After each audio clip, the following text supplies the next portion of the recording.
To understand the development of the Indian subcontinent, we have to look at it as a vast laboratory for human survival.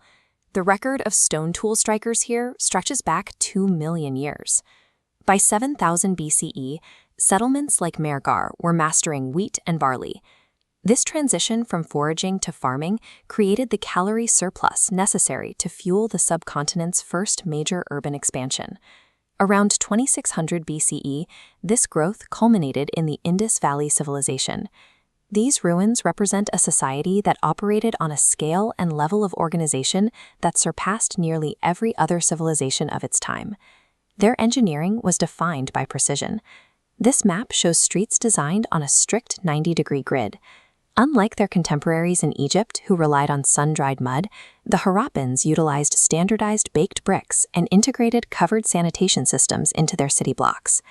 These stone seals, often depicting animals like this bull, acted as a primary medium for trade.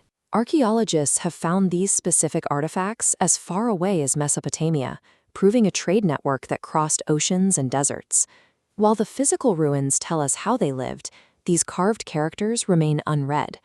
Because we cannot map this script to any known language, the specific history, laws, and names of this civilization remain unknown to us. Harappa appears to have been a rare ancient example of civic planning prioritized over military display. However, the very complexity of this highly tuned system made it vulnerable to external change. Around 1900 BCE, the ecological foundation shifted. Changing monsoon patterns and the literal drying up of major river courses made sustaining massive urban populations impossible. The population abandoned the grand brick cities and moved toward the hinterlands. This migration resulted in a cultural reset, leading to the rise of a pastoral society known as the Vedic Age. The complex Harappan urbanites were replaced by mobile tribes who measured wealth in cattle. These communities were governed by assemblies called the Sabha and the Samiti, where tribal leaders were held accountable through public debate. This collapse forced a return to egalitarian, nature-focused living. It was a societal reboot that cleared the path for a new form of political and social evolution. Over several centuries, these Vedic tribes migrated eastward into the lush, fertile plains of the Ganges River. With the introduction of iron tools, forests were cleared for permanent agriculture. As land became a fixed, valuable asset, the loose tribal structures hardened into permanent kingdoms with a central authority to control resources. This shift produced the Varna system. Flexible roles became rigid, dividing society into 4 layers determined entirely by birth.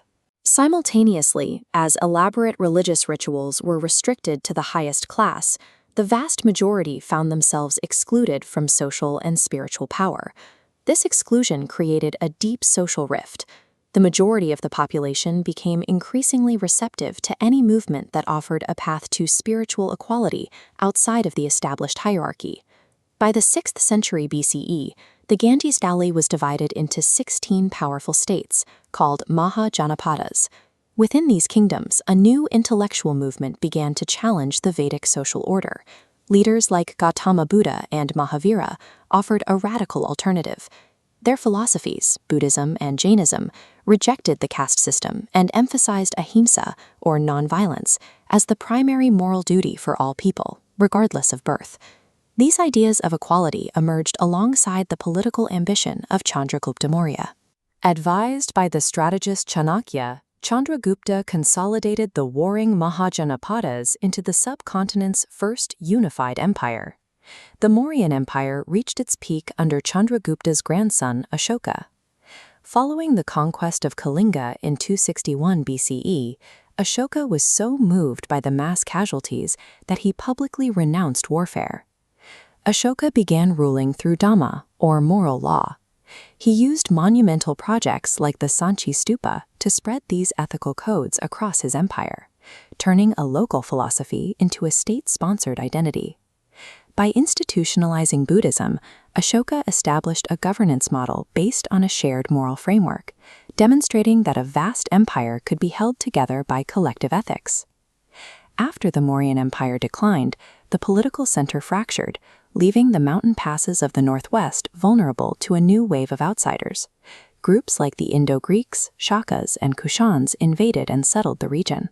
However, instead of displacing the local customs, these groups gradually adopted the languages, religions, and social structures of the subcontinent. This statue from Gandhara shows the result of that absorption. It depicts an Indian Buddha, but the artistic style, visible in the heavy draped robes, is distinctly Hellenistic Greek. This integration, especially under the Kushan Empire, linked India to the global Silk Road. This gold coin is evidence of a massive economic expansion, as Indian textiles and spices were traded for Roman and Chinese gold. This cultural and economic growth culminated in the Gupta Empire. This period saw the standardization of the concept of zero in mathematics and the creation of precise astronomical charts, while the arts reached their peak in the detailed murals of the Ajanta caves. From the civic grids of Harappa to the ethical codes of Ashoka, these ancient structures created a functional blueprint for a society. These models of governance and social organization have persisted through centuries, forming the foundation of the subcontinent's modern identity.